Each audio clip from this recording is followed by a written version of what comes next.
போட்டித் தேர்வு மாணவர்கள் அனைவருக்கும் வணக்கம். நம்ம கடந்த வகுப்புல பாத்தீங்கன்னா படர்க்கை விகுதிகள் பார்த்துருந்தோம். ஸோ அதை தொடர்ந்து இந்த வகுப்புல பாத்தீங்கன்னா முன்னிலை விகுதி பார்க்க போறோம். ஸோ இந்த விகுதிகளோட முக்கியத்துவம் என்ன நான் கடந்த வகுப்புலயே உங்களுக்கு சொல்லியிருப்பேன். ஸோ பல்வேறு இலக்கண குறிப்புகளை கண்டுபிடிக்கிறதுக்கும் பிழை திருத்தத்துக்கும் முக்கியமா ஒருமை பன்மைக்கும் இந்த விகுதிகள் ரொம்ப ரொம்ப அடிப்படை. இப்ப எடுத்துக்காட்டுக்கு பாத்தீங்கன்னா நம்ம படர்க்கை விகுதிகள்ல பாத்தீங்கன்னா ஒரு 13 விகுதிகள் பார்த்திருந்தோம். ஸோ என்னென்னலாம் பார்த்தோம்னா ஆண் பால் விகுதி அன் ஆண், பெண் பால் விகுதி அல் ஆள், பலர்பால் விகுதி அர் ஆர் ப மார், ஒன்றன் பால் விகுதி து ரு டு, பலவின் பால் விகுதி ஆ ஆ. சோ இந்த மாதிரி ஒரு 13 விகுதிகளை நான் உங்களுக்கு படற்கையில சொல்லி கொடுத்திருப்பேன். இந்த 13 விகுதிகளை வச்சு அது என்ன பால் என்ன திணை, அதுலயும் அது ஒருமையா பன்மையா நம்மளால ஈஸியா கண்டுபிடிச்சிட முடியும். சேம் அதே போலதான் முன்னிலை விகுதிகள் குறித்து நீங்க நம்ம பார்க்க போறோம். எத்தனை முன்னிலை விகுதிகள் தமிழ்ல இருக்குன்னு கேட்டீங்கன்னா 6 விகுதிகள் இருக்கு. சோ எதனா முன்னிலை, பேசுபவன் கருத்தை முன்னின்று கேட்பவன் முன்னிலை, அதான நம்ம பார்த்திருக்கோம். சோ அப்ப அந்த முன்னிலையில முன்னிலை ஒருமை விகுதி, முன்னிலை பன்மை விகுதி. சோ நம்ம ஆல்ரெடி பாத்தீங்கன்னா மூவிடத்துக்கு முன்னாடியே தன்மை முன்னிலை படர்க்கைக்கு தனித்தனி வகுப்பு பார்த்துட்டு தான் அடுத்த மூவிடத்துக்கே வந்தோம். சோ முன்னிலைக்கு நம்ம ஒரு வகுப்பு பார்த்திருப்போம். அந்த வகுப்புல பாத்தீங்கன்னா முன்னிலை ஒருமைன்னு என்ன சொல்லி கொடுத்திருப்பேன், நீ. சோ முன்னிலை பன்மையை என்ன சொல்லி கொடுத்திருப்பேன், நீர் நீங்கள்னு சொல்லி கொடுத்திருப்பேன். அந்த நீ என்பது வேற்றுமை உருவம் ஏற்கும்போது எப்படி மாறும் நம்மளுக்கு தெரியும். நின் உன், இதுவே நீர் என்பது நும் உம், நீங்கள் என்பது உங்கள். சோ இதெல்லாம் நம்ம கடந்து வந்த வகுப்புகள். ஓகேவா? சோ அப்ப இந்த வகுப்புல முக்கியமா முன்னிலை ஒருமை விகுதி எது, முன்னிலை பன்மை விகுதி எது. சோ இந்த கான்செப்ட் தான் நம்ம பார்க்க போறோம். மொத்தம் 6 விகுதிகள் குறித்து தான் அந்த வகுப்புல நம்ம வந்து விவரிக்க போறோம். சரியா? சோ ஒயிட் போர்ட்ல பார்த்துட்டு அதுக்குள்ள நம்ம PDF ரிவிஷன் பண்ணிக்கலாமா?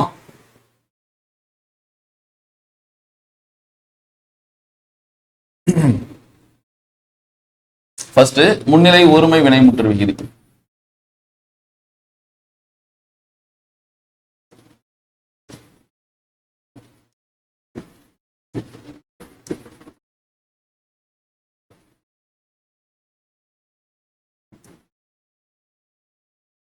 என்னென்னலாம் முன்னிலை ஒருமை வினைமுற்று விகுதி பாத்தீங்கன்னா ஐ ஆய் இ, இதுதான் முக்கியம். இதை கத்துக்கிறது தான் அந்த வகுப்பை. சோ ரொம்ப கஷ்டமான இடத்துல, நம்மளுக்கு க்ளூவே கிடைக்காத ஒரு இடத்துல விடை எடுக்கிறதுக்கு இந்த விகுதிகள் ரொம்ப ரொம்ப உதவியா இருக்கும். சரியா? அப்ப முன்னிலை ஒருமை விகுதியா நம்மளுக்கு தமிழ் என்ன வழங்கி இருக்குன்னா ஐ ஆய் இ. சோ இதை கொஞ்சம் ஞாபகம் வச்சுங்க. இதுக்கெல்லாம் நம்ம பெருசா மனப்பாடம் பண்ணி இதுக்கு ஷார்ட்கட் எல்லாம் செட் பண்ணலாம் தேவையில்லை. ஒரு தெளிவான கண்ணோட்டத்தோட பார்த்தா கண்டிப்பா மைண்ட்ல நிற்கும். ஐ ஆய் இ இந்த விகுதிகள் வந்தாலே அது முன்னிலை ஒருமை, முன்னிலை ஒருமை. சரி, இதுக்கு எடுத்துக்காட்டு பார்க்கலாமா?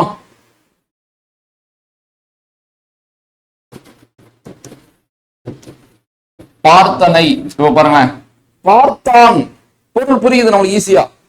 ஆனா பார்த்தனைன்றதப்ப நம்மளுக்கு ஒரு ஸ்ட்ரைக்கே அவ்வளவு பாருங்க. பார்த்தனை இது தன்மையா, இது முன்னிலையா, இது படர்க்கையா, எந்த ஒரு தெளிவுமே நம்மளுக்கு கிடைக்க மாட்டேது. இது ஒருமையா இது பன்மையா, எந்த ஒரு தெளிவுமே. இவ பார்த்தானா நான் சொல்லிடலாம், பார்த்தான் இது படர்க்கை, ஒரு ஆண்பாலு, ஒருத்தான் தான் பார்த்திருக்கான், ஒருமைன்னு சொல்லிடலாம். ஆனா நான் அப்படி பார்த்தனைன்னு வரும்பொழுது இது ஒருமையா பன்மையான எனக்கு குழப்பம் வர்றதோட எந்த இடம்னு ஒரு குழப்பம் வருதா? இப்ப இன்னைக்கு நம்ம கத்துக்கலாம் பார்த்தனை ஐ, ஐ என்பது முன்னிலை.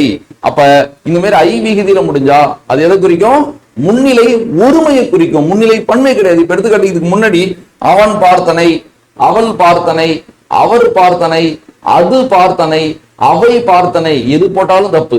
நான் பார்த்தனை, நாம் பார்த்தனை, எது போட்டாலும் தப்பு. நீ பார்த்தனை மட்டும்தான் கரெக்ட். நீர் பார்த்தனையும் தப்பு. ஏன்னா நீர் என்பது முன்னிலை தான், முன்னிலை பன்மைக்கு போயிடுது இல்ல. அப்ப இதுக்கு முன்னாடி என்னதான் போட்டா கரெக்ட், நீ. அப்ப நீ பார்த்தனைன்ற சொல் ஒரு சரியான சொல். ஏன்னா நீ என்பது முன்னிலை ஒருமை, பார்த்தனை என்பது முன்னிலை ஒருமை. இது எப்படி கண்டுபிடிக்கிறோம்? பார்த்தனை ஒன்னும் விளக்கலையே, ஐ அந்த விகுதி வச்சு நம்ம கண்டுபிடிச்சிடலாம். இப்ப பார்த்தனையை பிரிக்கலாமா? சோ பாருங்க, பார்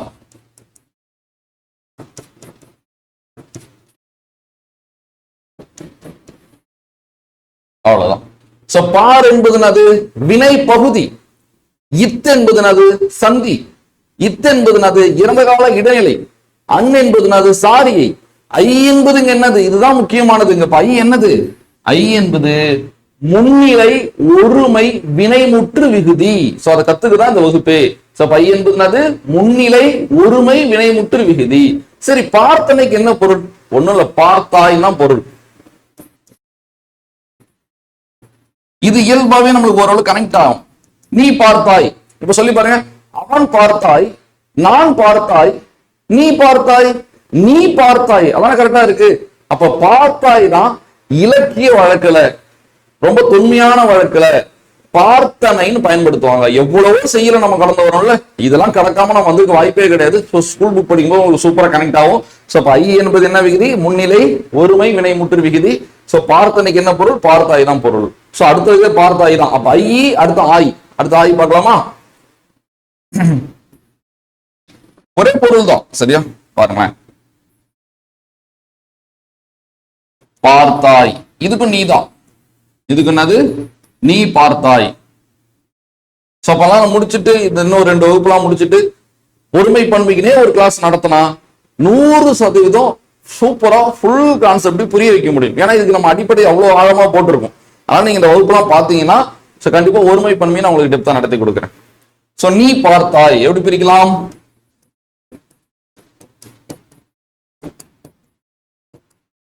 இப்ப நம்ம எல்லாத்துக்கும் தயாராகிறோம், அவ்வளவுதான். இப்ப எடுத்துக்காட்டு உங்களுக்கு புரியுற மாதிரி சொல்லணும்னா, 2012 இருந்து இப்ப 2025 போன வருஷம் வரைக்கும் ஒரு சும்மா தோராயமா சொல்றேன், ஒரு 40 கொஸ்டின் பேப்பர் நம்மளுக்கு கிடைக்குதுன்னு வச்சுங்களேன் டிஎன்பிசில. இந்த 40 கொஸ்டின் பேப்பர்ல இருக்கிற ஒருமை பன்மையுமே எனக்கு புரியணும்னா இந்த அடிப்படை நம்ம பார்த்துட்டு வந்திருக்கிறது தான் சரி. சோ நமக்கு புரியாம போக வாய்ப்பே கிடையாது. சோ அப்படி ஒருவேளை இந்த கொஸ்டின் பேப்பர்ல இருக்கிற ப்ரீவியஸ் எல்லாம் தொகுத்து ஒரு கிளாஸ், ஏன்னா ஒருமை பன்மை அப்படிதான் கிளாஸே பார்க்கணும். இப்ப கான்செப்ட்ல கத்துக்கிட்டோம், போய் கொஸ்டின்ல நம்ம அந்த கான்செப்ட் அப்ளை பண்ணி கத்துக்க வேண்டியதான். சோ அப்படி ஒரு வகுப்பு கொடுத்தா யாரெல்லாம் வந்து தன்மை, முன்னிலை, படர்க்கை, மூவிடங்கள் வேற்றுமூறு வெறும்பு எப்படி தெரியும். சோ இப்ப இந்த விகுதிகள் இதெல்லாம் பார்த்தவங்களுக்கு சூப்பரா புரியும். சோ நீங்க தயவு செஞ்சு இப்ப நான் சொன்ன கிளாஸஸ் ஒரு சீரீஸ் மாதிரி ரெகுலரா பாத்துக்கோங்க, சரியா? சரி, பார்த்தாய், பார் என்பது பகுதி, இத் என்பது சந்தி, இத் என்பது இறந்த கால இடைநிலை, ஆய் என்பது முன்னிலை ஒருமை வினைமுற்று விகுதி. என்ன சொல்றாங்கன்னா இந்த ஆய் மட்டும் தான் இந்த காலத்துல பயன்பாட்டுல இருக்கு. இந்த 3 விகுதியில அப்ப முன்னிலை ஒருமை வினைமுற்று விகிதத்தினா மொத்தம் 3, ஐ, ஆய், இ. ஆனா இந்த 3ல எது மட்டும்தான் தற்காலத்துல பயன்பாட்டுல இருக்கு? இந்த ஆய் என்பது மட்டும்தான் தற்காலத்துல பயன்பாட்டுல இருக்கு. அடுத்து ஈ பார்க்கலாமா? ஈலாம் ரொம்ப ரொம்ப ரேரா இருக்கும், செய்யுள்ல பயன்படுத்துவாங்க.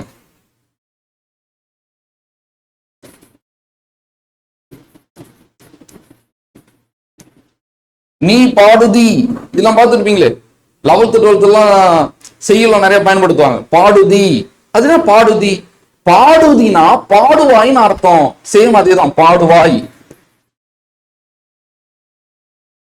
சரி, பாடுதியை பிரிக்கலாமா? பாடு பிளஸ் இத்து பிளஸ் இ, சரியா? இந்த முன்னிலையில இன்னும் யூனிக்கான நிறைய கான்செப்ட்லாம் இருக்கு, காலங்கள் நிறைய இருக்கு. அதெல்லாம் நம்ம அப்போ அப்டேட் பண்ணிக்கலாம். இப்ப இந்த அடிப்படை நம்ம நல்லா பார்த்துக்கலாம். சரி, ஓகே. பாடு என்பது பகுதி. இங்க இத்து என்பது எழுத்து பேரு இல்ல சந்தி, ரெண்டுல ஏதாவது குறிப்பாங்க. எழுத்து பேரு பாத்தீங்கன்னா பகுவத உறுப்புகள் 6 அடங்காமல் தனியாக ஒரு புறத்து உறுப்பு தான் அது எழுத்து பேரு. விகுதி தனியே வராமல் துணையாக வர புள்ளி வெற்ற எழுத்து தான் எழுத்து பேரு. விகுதி தனியே வராம அதுக்கு துணையா ஒரு புள்ளி பெற்ற எழுத்து வந்து அது பேர் தான் அது எழுத்து பேருன்னு சொல்லுவாங்க. எழுத்து பேரு காலம் காட்டாது. எழுத்து பேர் என்ன காட்டாது? காலம் காட்டாது. சோ அது பகுபதம் பகபதத்துல பாத்துக்கலாம். சோ இப்ப ஈ இங்க வந்துருங்க, இதான் நம்மளுக்கு முக்கியம். அப்ப அந்த இடத்துல ஈ என்பது என்னது? முன்னிலை ஒருமை வினைமுற்று விகுதி. முன்னிலை ஒருமை வினைமுற்று விகுதி. அப்ப ஐ, ஆய், இ இது 3மே என்ன விகுதி? முன்னிலை ஒருமை வினைமுற்று விகுதி. இதுல எது தற்கால பயன்பாட்டுல இருக்கு? ஆய் என்பது மட்டும்தான் தற்கால பயன்பாட்டுல இருக்கு. அப்ப இது போல செய்யுள் நடையில இருந்தாலும் இதோட பொருள் என்ன உங்களுக்கு புரிஞ்சுக்க தெரியணும், சரியா? அப்ப பாடுதினா என்ன அர்த்தம்? பாடுவாய்னு அர்த்தம். யாரை குறிக்குது? முன்னிலையில இருக்கிறவங்களை குறிக்குது. சரி, முன்னிலையில இருக்கிறவங்களை குறிக்குது, ஆனா ஒருத்தவங்களுக்கு குறிக்குதா பலரை குறிக்குதான்னு தெரியணும்ல. எத்தனை பேர் குறிக்குது? ஒருத்தவங்களை தான் குறிக்குது. சோ பாடுதி ஈ என்பது அது முன்னிலை ஒருமை வினைமுற்று விகுதி. சொல்றதான் முன்னிலை ஒருமை. பிடிஎஃப்லயும் நான் உங்களுக்கு காட்டுறேன். அடுத்து முன்னிலை பன்மை போயிடலாமா? பாடுதி, ஆடுதி என்ன வேணா வச்சுக்கலாம், எல்லாமே அதே தான், சரியா? ஆடுதினா ஆடுவாய்னு அர்த்தம். நீ ஆடுவாய், இதுதான் செய்யல சொல்லியிருப்பான். ஆடுதி, ஆடுதினா ஆடுவாய்னு அர்த்தம். அடுத்து முன்னிலை பன்மை வினைமுற்று விகுதி.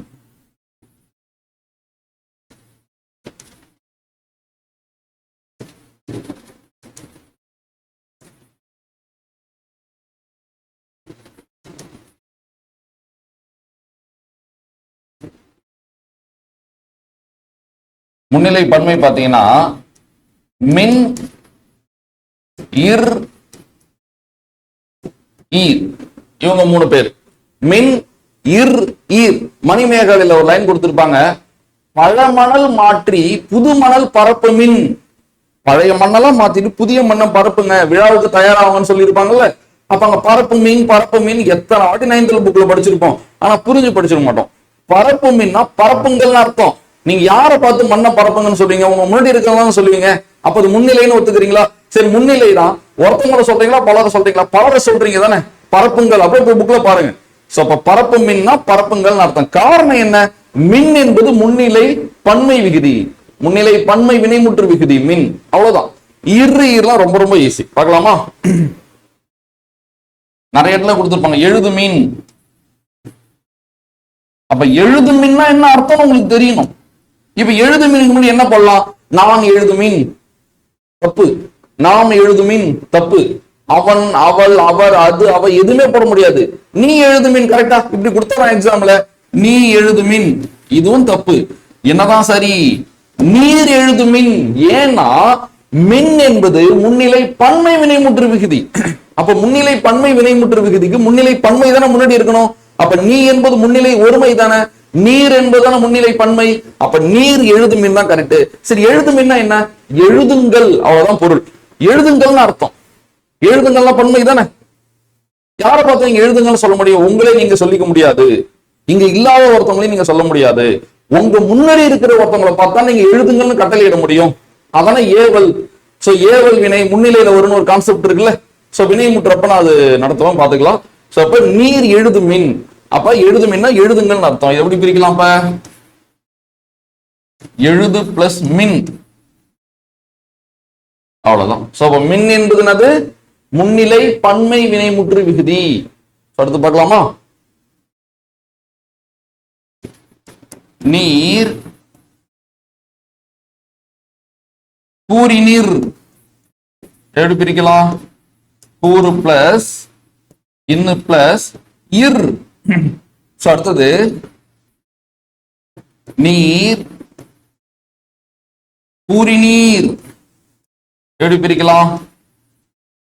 கூறு பிளஸ் இன்னு பிளஸ் ஈர். அவ்வளவுதான். இதெல்லாம் செய்யல பயன்படுத்துறது. இத்தனை நம்ம இதுல ஒரு தெளிவு இல்லாம இருப்போம். புரிஞ்சுக்கணும். ஓ, கூறினீர் கூறினீர் எல்லாம் ஒண்ணுதான். சரியா? விகுதியை பார்க்கணும். இரும் முன்னிலை பன்மை தான், ஈரும் முன்னிலை பன்மை தான், மின்னும் முன்னிலை பன்மை தான். இந்த மின் விகுதி தற்காலத்துல பயன்பாட்டுல இல்லவே இல்ல. சோ இப்ப கூறு பிளஸ் இன், சோ ரூக்குள்ள ஊ போயிடுமா? உயிர் வரி நுக்குரல் மெய் விட்டு விடுமா? இரு குடலி ரீன் மாறிடுமா? உடல் மேல் உயிர் வந்து ஒன்றுவது இயல்பேவா? இன்னு கூட்டலி நீன் மாறிடுமா? அப்ப இது ரெண்டும் என்ன சேஞ்சு? இங்க இன்னு கூட்டலி நீ, இங்க இன்னு கூட்டலி நீ, அவ்வளவுதான் விஷயம். வேற எதுவுமே சேஞ்சஸே கிடையாது. ஓகேவா? அப்ப இன் என்பது அது இறந்த கால இடைநிலை. இத்து இட்டு இரு இன்னு சொல்றாங்கல்ல. சோ அப்ப நீர் கூறி நீர், நீர் கூறி நீர். சோ இதை பிரிக்கும் பொழுது நம்மளுக்கு என்ன கிடைக்குதுன்னு பாருங்க. சோ அப்ப எவ்வளவு ஈஸி பாருங்க. இந்த 6 விகுதிகள் இங்க ரொம்ப ரொம்ப ஸ்ட்ராங்கா இருக்கணும். சோ அப்ப முன்னிலை விகுதிகள் மொத்தம் எத்தனை? 6. முன்னிலை ஒருமைக்கு எத்தனை? 3. முன்னிலை பன்மைக்கு எத்தனை? 3. முன்னிலை ஒருமைக்கு என்னது? ஐ, ஆய், இ. முன்னிலை பன்மைக்கு எத்தனை? சோ 3. மின், இர், ஈர். இந்த 6 விகுதியை வச்சு நீங்க அது முன்னிலைன்னு கண்டுபிடிச்சிடலாம். முதல் சொன்ன 3 விகுதியை வச்சு அது முன்னிலை ஒருமைன்னு கண்டுபிடிச்சிடலாம். அடுத்த சொன்ன 3 விகுதியை வச்சு அது முன்னிலை பன்மைன்னு கண்டுபிடிச்சிடலாம். சோ உங்களுக்கு அது ஒரு பொருள் புரியும். ஒருமை பன்மையில எந்த ஒரு தப்பும் வராம நம்ம ஆன்சர் பண்ண முடியும். ஓகேவா? சோ அப்படியே பிடிஎஃப்ல பார்த்துடலாமா?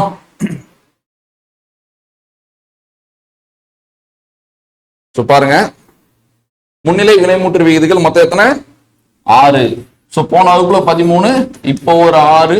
அப்ப எத்தனை விகுதிகள் உங்களுக்கு சொல்லி கொடுத்திருக்கேன்? 19 விகுதிகள் சொல்லி கொடுத்திருக்கேன். நம்ம லாஸ்ட்ல ரிவிஷன் பண்ணலாம். முன்னிலை ஒருமை வினைமுற்று விகுதிகள் என்னென்ன? ஐ, ஆய், இ. ஓகேவா? பார்த்தனை பாருங்க, நீ பார்த்தனைன்னு சொல்லியிருக்கேன் பாருங்க. அப்பதானே கரெக்ட். ஒருமை பன்மை அடிப்படையில. சோ இப்ப பார், இத்து இத்து அன்னு ஐ. So by. அப்ப பார்த்தேன்னா என்ன பொருள்? பார்த்தாயின்னு பொருள்.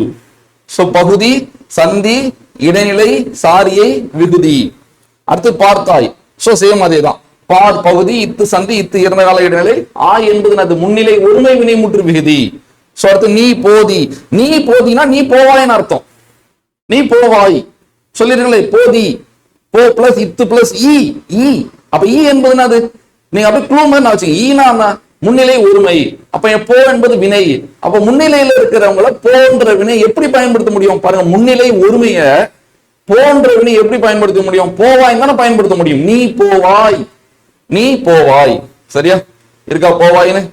சோ இந்த இடத்துல இத்து என்பது எழுத்து பேரு, இல்ல இத்து என்பது சந்தி. இந்த ரெண்டு கான்செப்ட் தான் பயன்படுத்தணும். சோ இப்ப போதியா இருக்கட்டும், ஆடுதியா இருக்கட்டும், செல்லுதியா இருக்கட்டும், எல்லாமே என்னது முன்னிலை ஒருமை தான். நீங்க அந்த ஈ விகுதியை வச்சு கண்டுபிடிச்சிடணும். ஓகேவா? சரி, இவற்றுள் ஆய் விகுதி மட்டுமே வழக்கில் உள்ளது. அப்ப முன்னிலை ஒருமை விகுதி மொத்தம் 3 என்னென்ன இருக்கு? ஆய், ஈ, ஐ. இல்ல எது மட்டும் தான் இன்னைய வழக்குல இருக்கு? ஆய் மட்டும் தான் இன்னைய வழக்குல இருக்கு. சோ அடுத்து முன்னிலை பன்மை போயிடலாமா? முன்னிலை பன்மை வினைமுற்று விகுதிகள் மின், இர், ஈர். சோ பாருங்க, கூறுமின், கூறுங்கள். புரியுதா உங்களுக்கு? கூறுமின்னா என்னது? கூறுங்கள் அர்த்தம். கூறினீர்னா அர்த்தம் இரு. கூறின் எது வேணா இருக்கட்டும். நடந்தீர், கூறினீர் எது வேணா இருக்கலாம். நடந்தீர் பாருங்க, நடப்பகுதி என்பது சந்தி, இத்து இறந்த கால இடைநிலை, ஈர் என்பது முன்னிலை பன்மை, இரு முன்னிலை பன்மை, மின்னு முன்னிலை பன்மை. இவற்றுள் மின் விகுதி எது தற்காலத்துல வழக்கில் இல்ல? இந்த மின்னு தற்கால வழக்கத்துல இல்ல. சோ அப்ப விகுதியை பிடிச்சிங்க, ரொம்ப ரொம்ப முக்கியமானது. ஜஸ்ட் அப்படியே பாருங்க. சோ போன வகுப்புல படற்கையில 13 விகுதி பார்த்திருந்தோம். சோ இந்த வகுப்புல முன்னிலையில 6 விகுதி பார்த்திருக்கோம். அந்த படற்கையில பாத்தீங்கன்னா நம்ம என்னென்ன பார்த்தோம்? அன், ஆன், அல், ஆல், அர், ஆர், ப, மார், து, ரு, து, அ, அ. இப்ப நான் ஒருமை பன்மை அடிப்படையில் பிரிக்கிறேன். ஒருமை,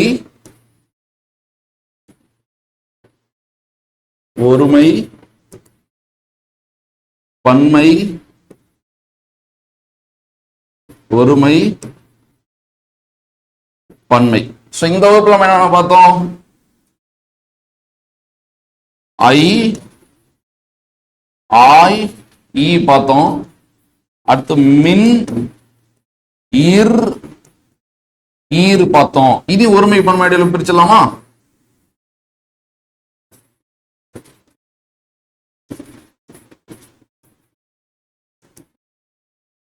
அவ்வளவுதான். இப்ப புரியுதா பாருங்க. இந்த படற்கையை பொறுத்த வரைக்கும் இது 3 உயர்திணை, இது 2 அக்ரிணை. சரியா? சோ இப்ப ஆண் பால் ஒருமை, பெண் பால் ஒருமை. ஆனா பலர் பால் அது பன்மை, ஒன்றன் பால் ஒருமை, பலவின் பால் பன்மை. அப்ப இந்த விகுதியை வச்சு உங்களுக்கு என்ன திணைன்னு கண்டுபிடிக்க தெரியணும், அது ஒருமையா பன்மையான்னு கண்டுபிடிக்க தெரியணும். உங்களுக்கே தெரியும், படற்கையில மட்டும்தான் அது ஒருமை பன்மையோட சேர்த்து என்ன திணைன்னு காட்டும். ஆனா தன்மையை முன்னிலையும் என்ன திணை என்ன பாலெல்லாம் காட்டாது, ஒருமை பன்மை மட்டும்தான் காட்டும். நம்ம அழுத்தம் திருத்தமா கடந்த வகுப்புலாம் நம்ம பார்த்திருக்கோம். சோ அப்ப முன்னிலையை பொறுத்த வரைக்கும் அது என்ன திணை என்ன பாலெல்லாம் காட்டாது, ஒருமையா பன்மைன்னு கண்டிப்பா காட்டும். பாருங்க, சோ இது ஒருமை, இது பன்மை. அப்ப ஒரு விகுதியா ஐயோ, ஆயோ, ஈயோ வந்தா, சோ அப்ப கடினமான ஒரு வினா ஒரு பொறுத்துக்கு வந்தாலும் சரி, 3 இடத்துல இருந்து இந்த விகுதி வச்சு நீங்க ஆன்சர் எடுத்தணும். சோ எதிர்பார்க்கறேன் இப்படி ஒரு பொறுத்துக்கு வைப்பாங்க. சோ கஷ்டமான ஒரு 4 சொல்ல கொடுத்துட்டு இங்க இது முன்னிலை ஒருமை விகுதி, முன்னிலை பன்மை விகுதி, சோ படற்கை பன்மை விகுதி, தன்மை ஒருமை, இப்படி வைப்பாங்க. சோ அந்த விகுதியை வச்சு நீங்க ஈஸியா ஐடென்டிஃபை பண்ணிட்டு போயிட்டே இருக்கலாம்ல. சோ ஐ, ஆய், ஈ என்பதுனா விகுதி முன்னிலை ஒருமை விகுதி. சோ மின், ஈர், ஈர் என்பதுனது முன்னிலை பன்மை விகுதி. சோ இந்த வகுப்பு நீங்க இதை கொஞ்சம் ஸ்ட்ராங்கா கத்துக்கோங்க. சோ அடுத்த வகுப்பு நம்ம தன்மை விகுதி பார்த்து இந்த விகுதிகளை முடிச்சுட்டு அடுத்த ஒருமை பன்மை வகுப்பு நம்ம டெப்தா பார்த்துக்கலாம். சோ நம்ம சேனல்ல பாத்தீங்கன்னா களம் 2 தமிழ் டெஸ்ட் பேட்ச் நாளைக்கு ஸ்டார்ட் ஆகுது. So first test open to all நீங்க எல்லாருமே எழுதுங்க. அதுக்கான ஸ்டடி மெட்டீரியலையும் நம்ம ஃப்ரீயா ப்ரொவைட் பண்ணிருக்கோம். சோ உங்களுக்கு கிடைச்சிருக்கும் நான் நம்புறேன். அப்படி கிடைக்கலன்னா கீழே இருக்கிற டிஸ்கிரிப்ஷன்ல நம்ம வாட்ஸ்அப் குரூப் லிங்க் இருக்கும், அதை டச் பண்ணி ஜாயின் பண்ணீங்கன்னா அந்த குரூப்போட மேல பின் பண்ணி வச்சிருப்பேன். ஸோ அதை நீங்க ஓப்பன் பண்ணி டவுன்லோட் பண்ணி படிச்சுக்கோங்க. ஸோ மொத்தம் 7 தலைப்புகள் இருக்கு. அந்த 7 தலைப்புகள்ல 6 தலைப்புகளுக்கு நம்ம மெட்டீரியல் ப்ரொவைட் பண்றோம். ஸோ அந்த களம் 2 டெஸ்ட் பேட்ச் எப்படின்னா material, test plus explanation. So இப்படிதான் கொண்டு போறோம். ஸோ ஃபர்ஸ்ட் டெஸ்ட்டை நம்ம ஆப்பை இன்ஸ்டால் பண்ணி, நீங்க ஆல்ரெடி நம்ம ஸ்டூடெண்டா இருந்தீங்கன்னா உங்களுக்கு தெரியும் ஆப்ல இருக்கும். நியூ ஸ்டூடெண்டா இருக்கீங்கன்னா பிளே ஸ்டோர்ல போய் நம்ம ஆப்பை இன்ஸ்டால் பண்ணி ஸோ ரெஜிஸ்ட்ரேஷன் பண்ணி நீங்க உள்ள போனீங்கன்னா உங்களுக்கு நாளைக்கு காலையில 10 மணிக்கு அந்த டெஸ்ட் அவைலபிளா இருக்கும். ஸோ ஃப்ரீயாவே நீங்க அந்த டெஸ்ட் அட்டன் பண்ணி பார்த்துக்கலாம். ஸோ அதுக்கான எக்ஸ்பிளேஷனையும் நான் நாளைக்கு நைட்டு, ஸோ அதாவது மண்டே, ஸோ நைட் ஒரு 8 மணி போல நான் ஃப்ரீயா எக்ஸ்பிளேஷனும் கொடுக்குறேன். ஸோ பார்த்துக்கோங்க. அந்த டெஸ்ட் உங்களுக்கு கம்ஃபர்டபுளா இருக்கு, எல்லாமே கரெக்டா இருக்குன்னா நீங்க ஜாயின் பண்ணி அடுத்து கண்டினியூ பண்ணிக்கலாம். ஸோ இந்த வகுப்புமே சரி, நம்ம அந்த ஒருமை பன்மை சீரிஸ் பார்த்துட்டு இருக்கோம். இது நான் அடுத்து வந்து தன்மை விகுதி நடத்தி கொடுத்துட்டு ப்ரீவியஸ் இயர் கொஸ்டின்லாம் தொகுத்து உங்களுக்கு ஒருமை பண்ணுவே நான் ரிவிஷன் பண்ணி கொடுக்குறேன். ஸோ ஹார்ட் ஒர்க் பண்ணி படிங்க. நம்ம அடுத்த வகுப்புல சந்திக்கலாம். நன்றி.